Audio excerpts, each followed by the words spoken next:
cheers to another episode of the Wine Notes Podcast. I'm your guide, AJ Weinzettel, on this journey of stories showcasing the people behind the wonderful world of wine, where we dive into conversations ranging from terroir, viticulture, to favorite music, superpowers, and more.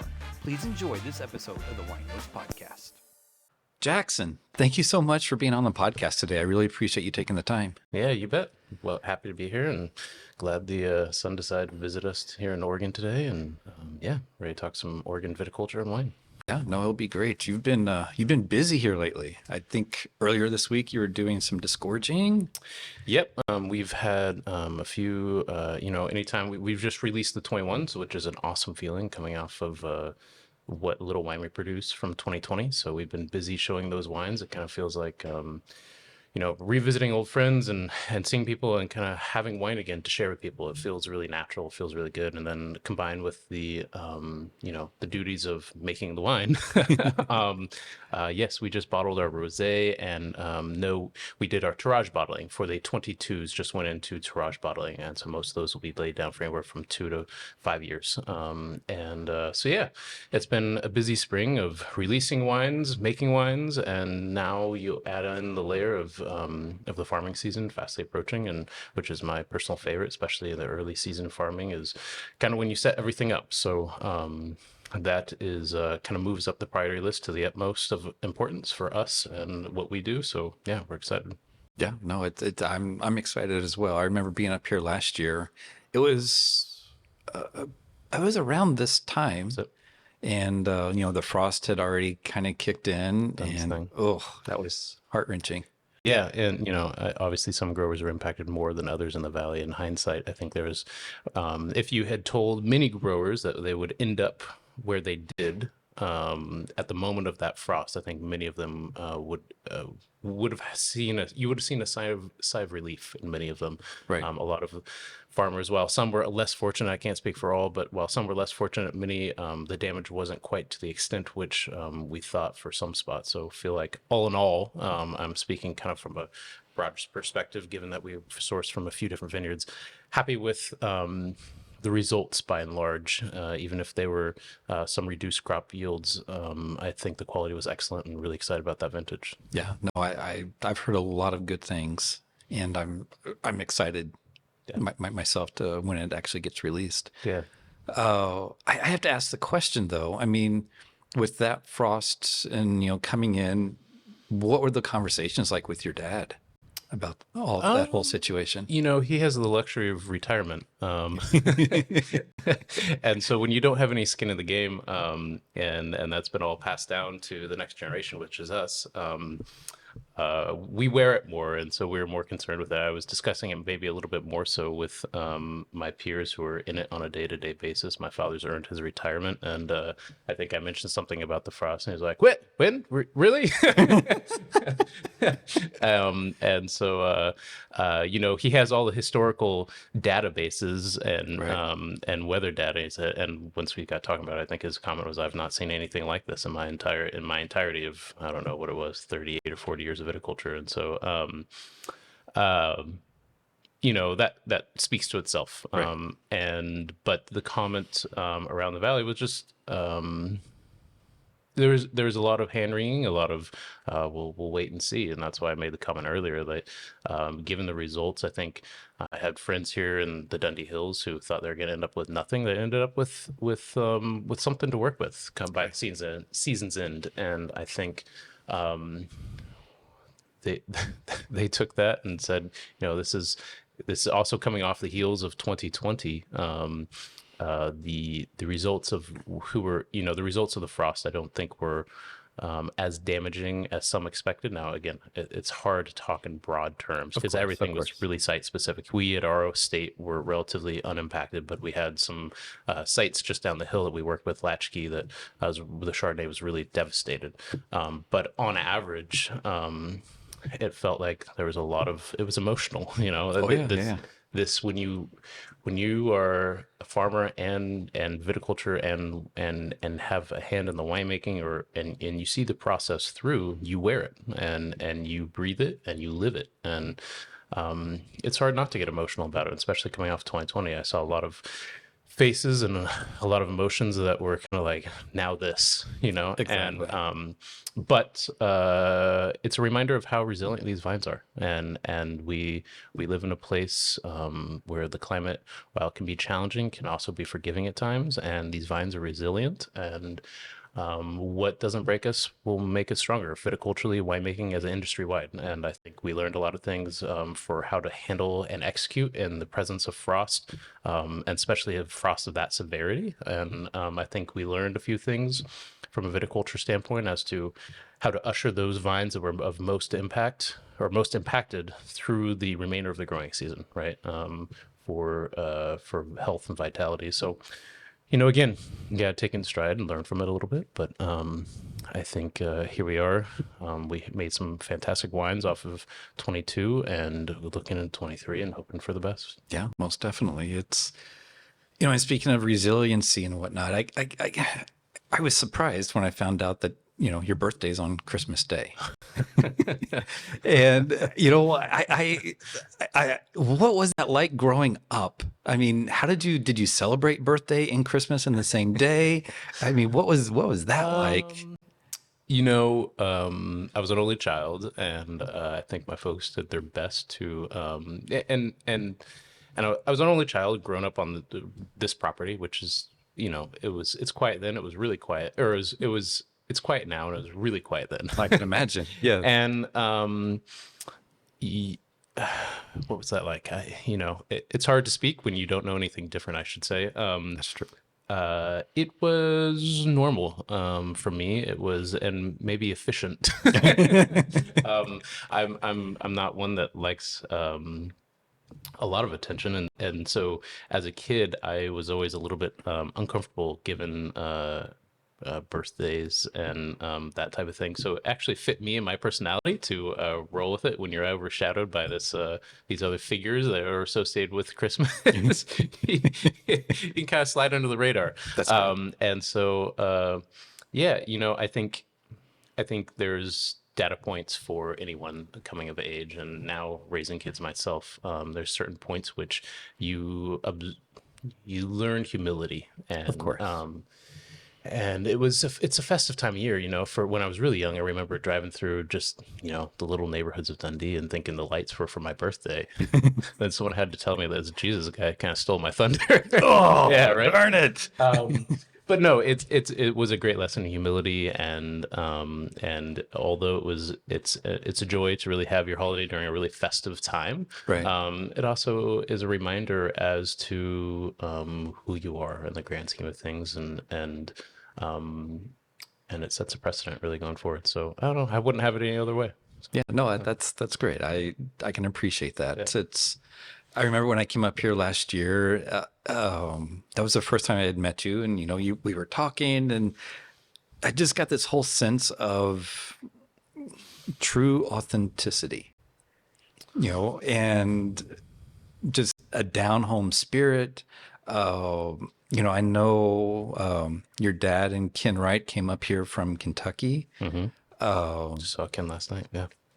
And I have so many kind of like tangents that I could go on, Yeah. but so do you have family in Kentucky? I do. Yeah. And is that kind of like where that humbleness kind of comes from? I don't know that I have the level of self-awareness to answer that. But my exposure to Kentucky was really as a kid going back. I didn't have, I had some summers there and growing up, and I was the youngest of many cousins, and went back and enjoyed it. But I don't know that was really a shaping influence for me personally. It was certainly for my folks, Right. and a shaping influence, but no, from my own perspective, I would say that when you're surrounded by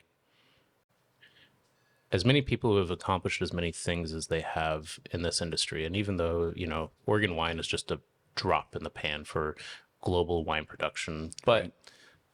I still think there's a very high level of intellect that is come into this valley and proceeded to implement and execute brilliance on a very high level. And so when you're surrounded with that level of intellect ambition, greatness. It kind of puts you in your saddle, so to speak, and Right.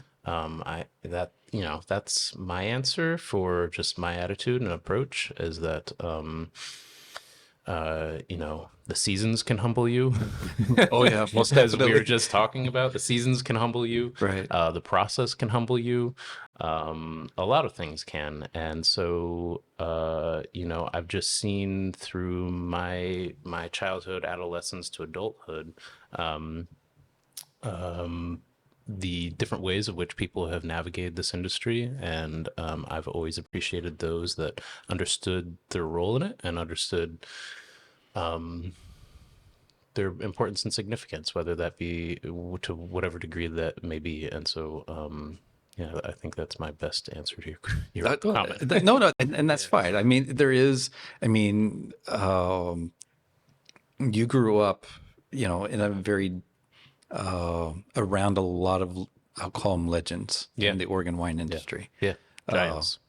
Yes. Yeah. And and I'll go on to that in just a minute. But so I grew up in Tennessee. Okay. And every time I go back to visit, I'm like, I need some fried chicken. So For me, it's the catfish boil. Okay. Yeah, it's the catfish. But Okay. go on. Sorry. No, I was just curious, like what Yeah. you look forward to, and what is your stance on sweet tea? Oh, I can go without sweet tea, but when I go back, yes, fried chicken, absolutely. But I had family that was, into the catfishing realm. And even though I don't know that I can say I enjoyed it when anything's fried properly. And so probably nostalgia more than any level of excellence for catfish. Of course. And yeah, there's just a bit more tradition surrounding food a little bit and holidays, but I'm trying to think what else back east. Yeah, catfish. Yeah, no, fried chicken. Yeah. Yeah. No, those are, Cornbread. there you go. For whatever reason, cornbread. Thick cornbread during the holidays. Yeah. Trying to get back to the legends and the giants a little bit. When I was here last year, you told me about, the school bus would drop you off in front of Argyle, and Yeah. you had a choice between two things. One was Argyle, and one was something else. I don't remember what that other one was. Yeah, my father kind of floated around, and depending on the day of the week, I would, Druin was the other winery through the 90s.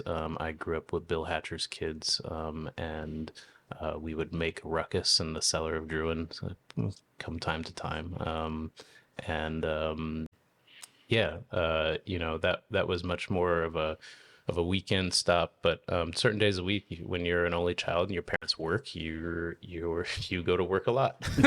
I know, yes. And there were certain things that I always knew were off limits, but I pushed the limits a little bit, and but got really familiar with the cellar, and most times I think the rules were kind of, don't break anything, don't hurt yourself, and stay out of the way. Right.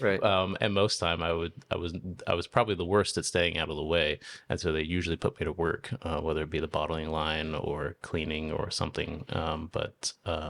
Yeah, both those cellars were foundational to me in my childhood. The cellar at Druin and the cellar at Argyle, both those kind of shaped me. I probably was more hands-on in the Argyle cellar back when it was in Dundee, before it's evolved to what it was. It was much, people I think forget the level of quaintness that Argyle was back through the 90s, but.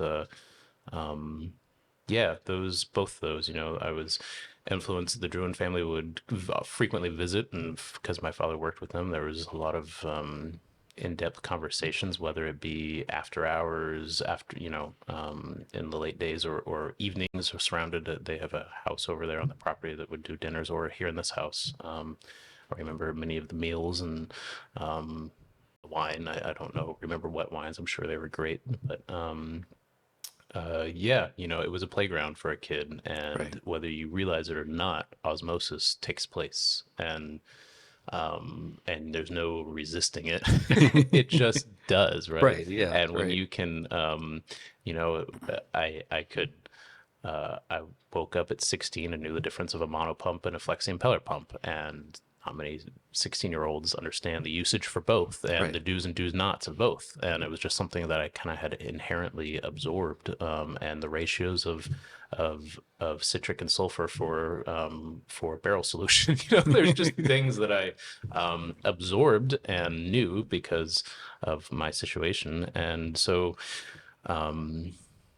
evolving to my next phase of life, there's a lot of things people can do in this world, and but I had to kind of fall in love with it through my own avenues, and I eventually did. So Yeah.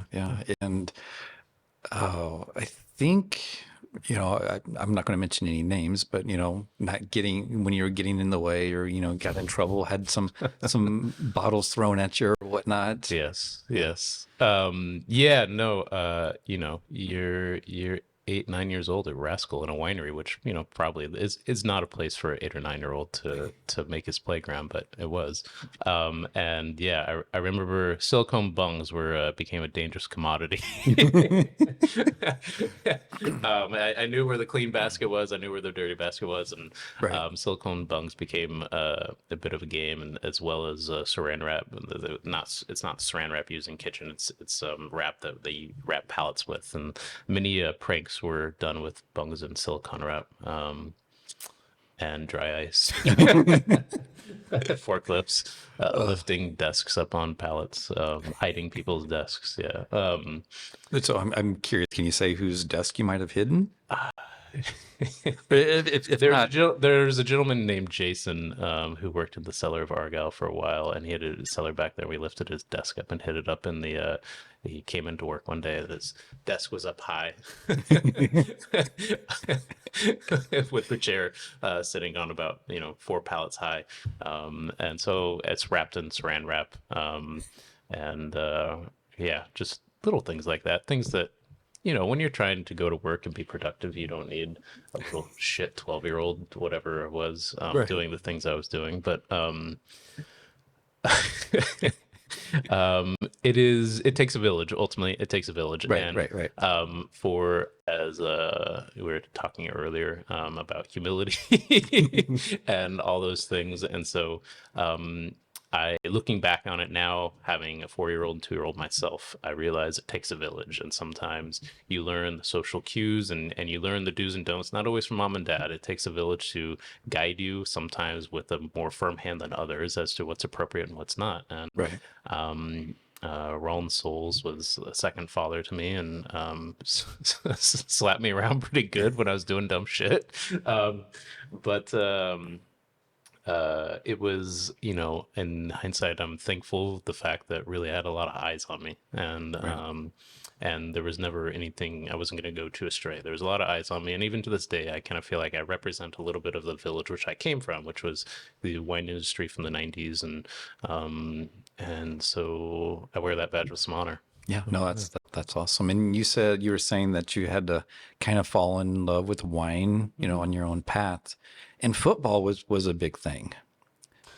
So you were number 37 at Cal Poly, and you're number 40 at Linfield. Yeah. I'm curious, did you get to, so I know nothing about sports. That's cool. Did you get to pick those numbers, or were those chosen No. for you? When you're going to collegiate ranks, they just hand you one, Okay. unless you're real special, and I was not.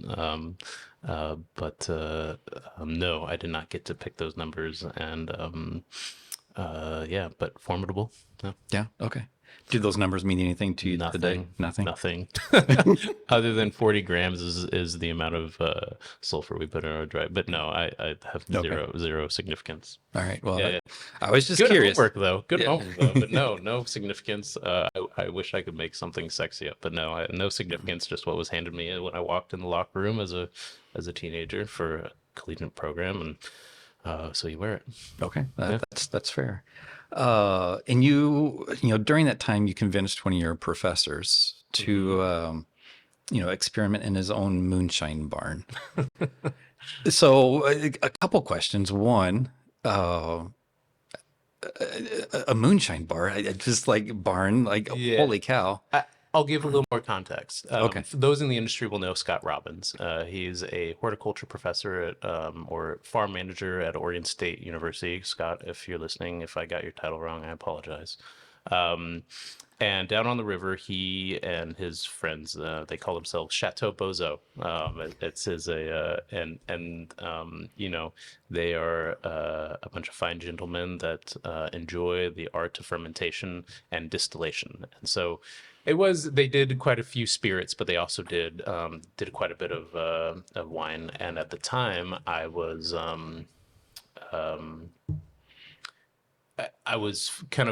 I was flirting between, well, not flirting. I was shifting between working harvests at Argyle and then going back to school. And then I would come back and I would work a little bit to earn some money and then go back to school. And I was becoming less automated and more thoughtful about what processes we were doing in the cellar and when. And Right.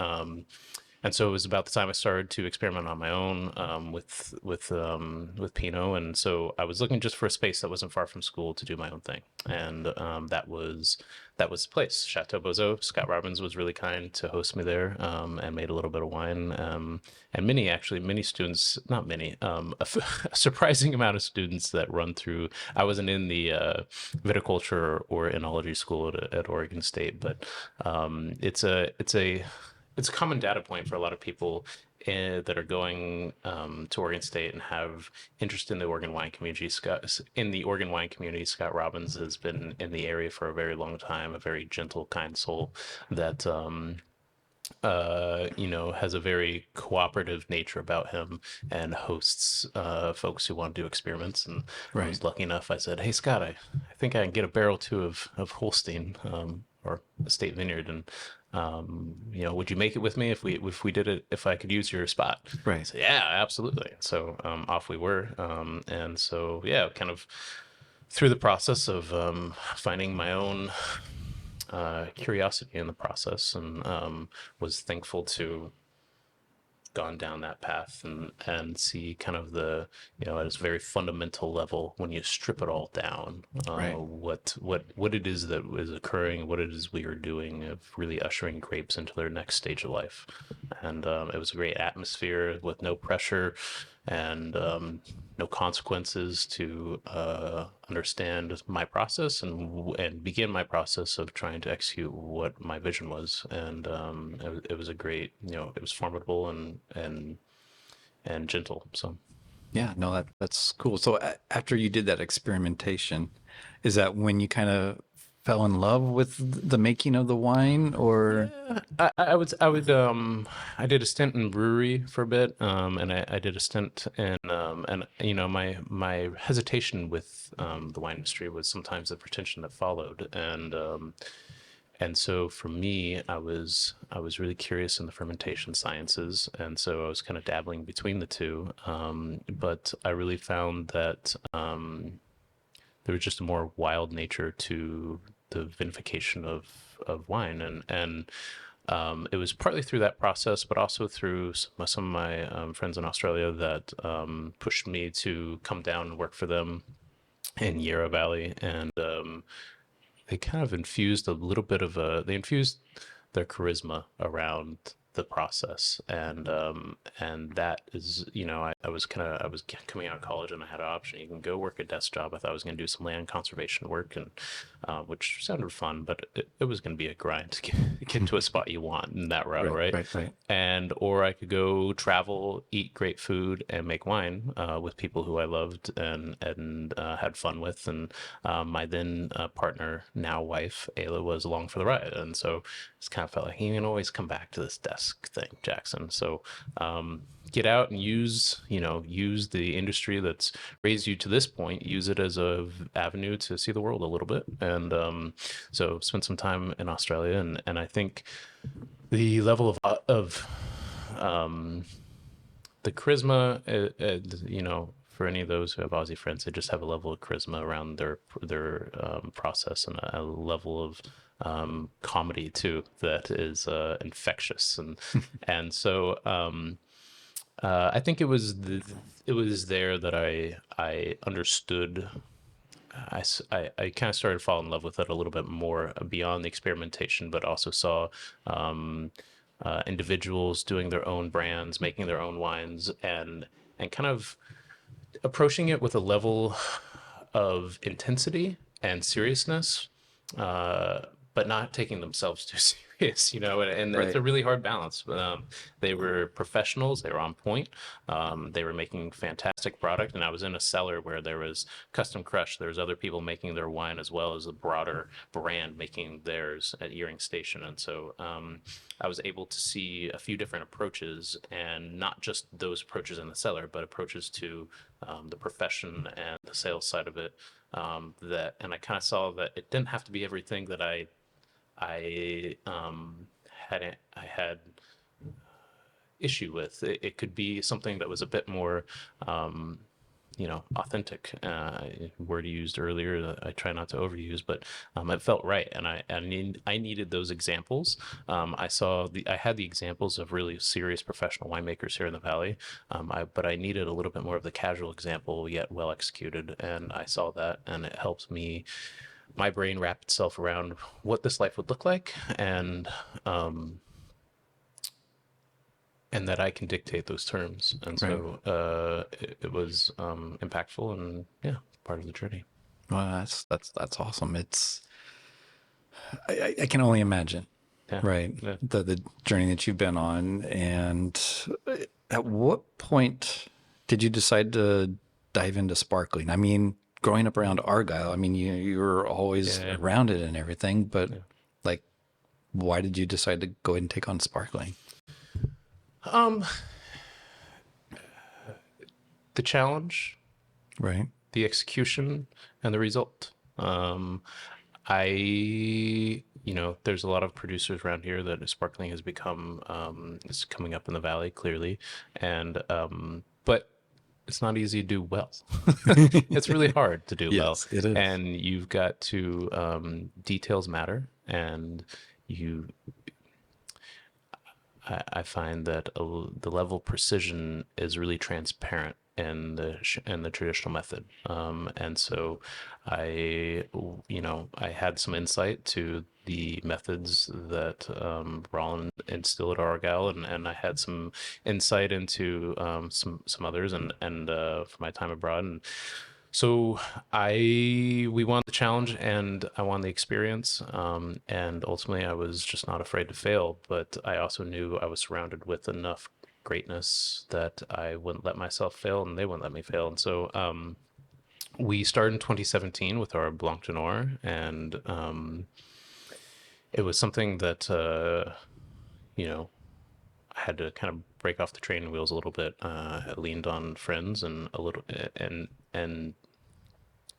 I had to come up with what my North Star was stylistically. And so I would say that was probably more so of the more difficult aspect of trying to create a North Star for me and the wines that we want to produce with the traditional method that I thought were unique unto their own and had the standout ability. And so like anyone in any profession, at some point you reach a phase where you want to challenge yourself, and that's not to say that Chardonnay and Pinot are not challenging, but you want to stretch your brain a little bit, and you want to test yourself. And I had the skill set, I thought, and I had the resource to do that, and so to this point, I think we've executed that. Yeah, no, very much so. When I saw the email that you announced that it was out, I was like, oh, I have to, yes, I had to get all over that. I'm like, yes. Thank you. You're welcome. It's been a fun process, and I feel like every year, we just bottled our fifth vintage of sparkling, and our fifth Terroir bottling, and it feels very natural now, and not only that, but I think the terroir of Oregon and the amount of diversity we have from a climactic standpoint also allows for a lot more further experimentation. And so not just in the cellar, but I feel like we have some of the sites. We have sites approaching 1,100 feet. And I felt that we just had a combination of this valley and my curiosity coming together. And so went down that rabbit hole. Yeah, no, it's an exciting rabbit hole. I interviewed Andrew Reichers from Audient last month, and they have a site up on Parrot Mountain that's at 1,100 Yeah. feet, and they're wanting to do some sparkling out of there as well. Yeah, no, I mean, I think we sometimes forget the aspects and angles and elevations and soil series that really haven't been experimented with when we're trying to display terroir through the lens of sparkling, right? I think for the past few decades we've been so focused on Pinot, and then more recently Chardonnay, thank goodness, displaying that they can have typicity of sight and through both those varietals, and now it's time to show that through sparkling, and I think that when done properly, sparkling can be as transparent of sight as those two. And so when you combine the ability to represent sight through Pinot, Chardonnay, and sparkling all from one site, that's what gets me really excited, is kind of the different expressions of terroir through the different methods and varietals in the same vintage under the same house. So it's what we're striving for, and I think there's a really interesting opportunity for Oregon to take that on. I agree. And your I want to call it your partnership with Chosen Wine and Channing Frye, you're you're helping them with with sparkling on that front as well. And that's exciting, and he seems to be very happy and can't wait for it to actually come about. And I'm curious, when does that come out again, or when is it going to be ready? We're doing a 4-year lees aging period with theirs. Their first vintage was 19, so next year will be the first time we'll start to get or it was 2020 was our first year. 2020 was our first vintage, I believe, of the sparkling, and so yeah, we'll circle back. But I told Channing, and this is kind of the dynamic between Channing and I, is his excitement. I have to remind him that you have to insert some patience into that excitement. And when we first started making sparkling, I didn't talk about it because I knew the patience required. And if I started talking about it the moment I decided to make sparkling versus the moment that I decided to release it, I was just going to wear people out with the amount of time elapsed there. Right. And so, yes, we are doing a blanc to blanc for them. We are doing minimal dosage, so under a gram is the goal with the profile wine we're trying to make, and with a little bit of an extended aging process. I've always found that the real sweet spot, at least in the Willamette Valley, for wines aging on lees was a minimum of 36 months, and sometimes they needed up to 40 to 48 months, and I always found that the 24-month period was like one drop point, which the wines really evolves, but I felt like there was always another level to reach when these wines are aging on lees, when you reach the 3-year to 4-year mark. And so I kind of told them, if we're going to do this, we're going to do it right, and we're going to exercise patience. And I was staring at Channing. Exercise patience, and let this wine do its thing. So that's been a fun journey. I've been really thankful for their trust, and allowing me to execute my vision for our collaboration wines, and that's really what I was about when they came to me, or we came together to discuss this. It was they had really enjoyed the sparkling wine I was making, and I said, I'm happy to do it if you want me to do it in my style. And they said, absolutely. And so that's what I appreciate about Jacob and Channing, more specifically, is empowering me to execute my vision for the collaboration and not trying to push me in any direction which they see fit. They're really wanting me to express the site, but also my vision for this wine. So it's been a privilege. No, that is cool. So I assume that relationship or collaboration came out of like the one barrel challenge that happened in 2020. No, before that. Okay. The one barrel challenge was a result of relationships built prior to that. Jacob and Channing had visited me, and we just built a relationship and a rapport of they were along their journey of trying to figure out what they were shaping and what they were making. They were asking me for some of my insight, which I was, I had the perspective of just my own, and so there was really a lot of conversations that talked about the industry and where it was headed, and what it had got right and what it could do better. And so And those conversations were already naturally occurring before the One Barrel Challenge, and then the opportunity for the One Barrel Challenge came up, and it just felt like the natural transition. But the relationships went back before that, and just out of a level of curiosity, and them appreciating, enjoying our wines, and so just a lot of conversations just occurring on that deck, and shooting the breeze and discussing about what's next for them, what's next for the industry, what could be possible, and so just throwing ideas on the wall, and the Sparkling project was one of the main results of that too. So No, that's very cool. I appreciate that. I'm trying to work through getting an interview set up with Channing. yeah. So is there like He's got a wild schedule. Good luck. I know. We're working on it. We're working through it. Yeah. But is there do you have like an off the wall question for him that I could ask him and he'd be like, oh no. And if not, Yeah, it's not a big deal. I'd have to think on it. I think I've asked them all of them, and usually after a few drinks. But I think for off the wall question, or maybe like a detail that only like a small group might know, and just like me telling you your numbers for in football. I mean, he's been asked a gazillion questions. Yeah. I'm just trying to find something that's unique and into its own. I'd have to spin on it for a minute. I think, what was his reaction the first time he tasted a base wine? Oh, okay. Right. I remember distinctly some of his reactions the first time I showed him. I was like, okay, Channing, these wines are not finished. This is a base wine, which means, we had just finished fermentation. I want to say it was a November or December visit. He was coming out and wanted to taste through some stuff. So we taste through some base wines. Base wines had just been picked at, very high acid levels, and hadn't gone through any mallow. And so we're talking like a 2.95 pH that are just ripping acid. And I think this was the first vintage that we were doing. I was making them a bubble, so I was going to show him his base wine, and I kind of knew what I was in for. But I poured him that base wine, and his reaction was pretty epic. So maybe ask him, Channing, what was your reaction the first time you tasted the base wine? Maybe more specifically, the base wine Jackson was making for you. Okay, I appreciate that. Thank you. Yeah. I read somewhere that you had a dunk tank out here at some point.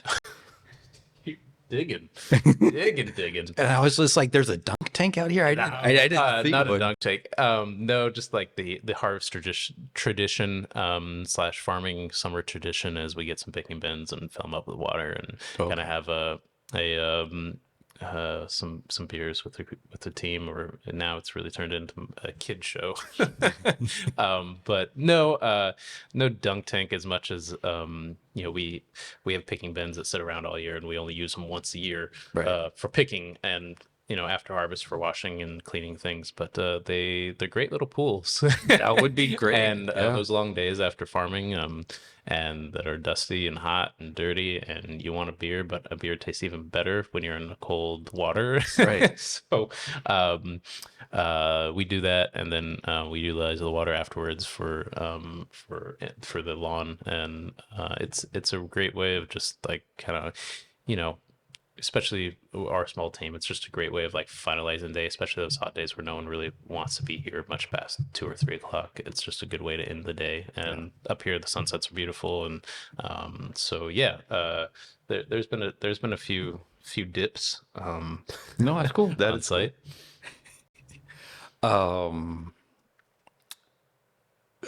talking about legacy, right? You're deep into a legacy that's that your dad has kind of paved forward. And as you mentioned earlier, you have 2 kids. Have you given any thought to kind of like what kind of legacy you want to leave them? Of course, legacy is a big word, right? And I think sometimes it carries a connotation of notoriety or relevance. my I would say my wish for them and my wish of what I leave behind is options. Right. Options and abilities. You can have vision, but I've learned that, one generation's vision is often not the next generation's vision. And Right. so what's the best thing you can leave the next generation is options and the abilities to execute their own vision. Right.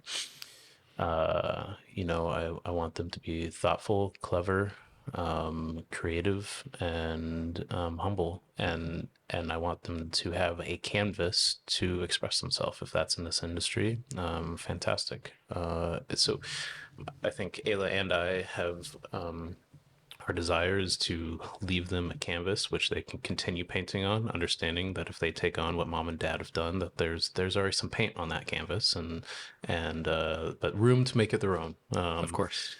And that's really, we talk about legacy, but I think sometimes the word is sustainability, for one generation to do what they want to do and execute what they want to do, and then leave room for the next to execute what they want to do. And I've been thankful that my father's given me the room this was the canvas. This property was kind of the canvas. There was vines on it. This house didn't look like this. The winery wasn't there. There was no one driving up the road to buy our wine. I had to create that. Right.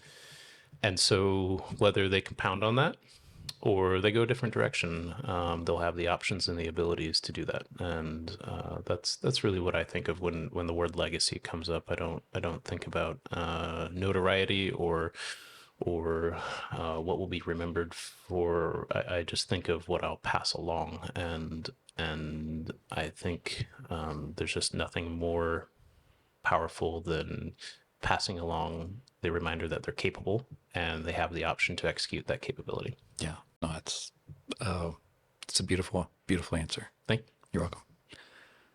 You have a gazillion Oregon wine stories that have happened to you, but is there something in particular where your generosity, your authenticity, your spirit, of helping somebody else out? Is there something that kind of stands out in memory to you? Of me helping someone or someone helping me? You helping somebody. I don't know. It's an uncomfortable question, AJ. I like to put you in the hot seat. What can I say? I don't know that I can share any one story. Just of go against my ethos a little bit, but I'll say that I take a lot of pride in being an employer. I take a lot of pride in, we have 4 employees. It's not that many, but I take a lot of pride in the fact that what Ayla and I have built is something that contributes to their family's sustainability and livelihood. And all of our employees are rock stars. All of them could get a job somewhere else in a heartbeat. They've chosen to be here and help us build this. I'm forever thankful, but I also like to think that we do our best as a small business to pour into them. And I think in the world of business and employment, I think it's just really important that employers look at their employees as assets that are people, and people who without your business is nothing. Right. And I'll say that I personally felt a lot of reward for seeing some of our employees evolve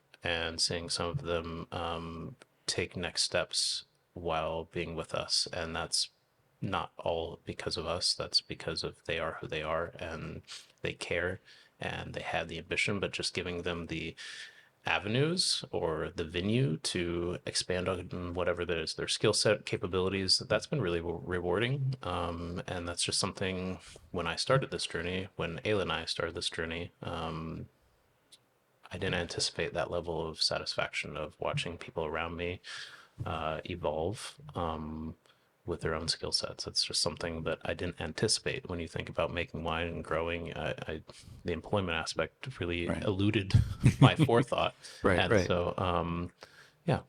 No, that is great. It's And sorry to put you in the hot seat like okay. that. It was, you're such a giving person and you think about so much. I was just curious. Yeah, no, I think Kayla and I were chatting about that the other day. Just watching people around you evolve is special. They are watching us evolve and our business evolve, but watching them evolve is equally rewarding. And it's just cool to be a part of it. I agree. Well, I have some rapid fire questions and I'll let you off the hook. Okay. Okay. Favorite artist to listen to during harvest? Fat Freddy's Drop. Okay. Your favorite indulgent food? Favorite indulgent food. We talked about fried chicken earlier. That's certainly up there. Other than that, indulgent. I love flan. Flan is fantastic. Okay. Well done flan, yes. All right. If you could choose a superhero or a superpower, what would it be? Superpower. It'd be a toss-up between flying and invisibility. Those two. There are times I wish I could be invisible, and there's times I wish I could fly. I think I think I go with some type of flying ability. Okay. Harvest notes, are they written or handwritten or digital? Harvest notes are handwritten and then digitized. So they, just because of the heat of the moment, I'm not good enough to have my laptop A with me and B charged. Right. So they must be handwritten in the harvest binder, and then at the end of harvest we go through and digitize it as just for record's sake. Right. Yeah. Your favorite superhero? Oh, I wasn't a superhero guy. I was kind of like a cowboy guy. I like the old Western movies. Right. I wasn't like, I was a huge Scooby-Doo guy, but I was never like a Spider-Man or a Batman. I just never had a preference to that category. So there's my non-answer. No, that's fine. That's fine. Then last question, last book you read. It could be also Audible or a podcast or something. Last book I read was, I'm gonna have to check. It was an Audible. It was a parenting book. I'm gonna look it up for you, AJ, right now. Okay. Right now, it is Father's Daughter, something. Strong Daughters by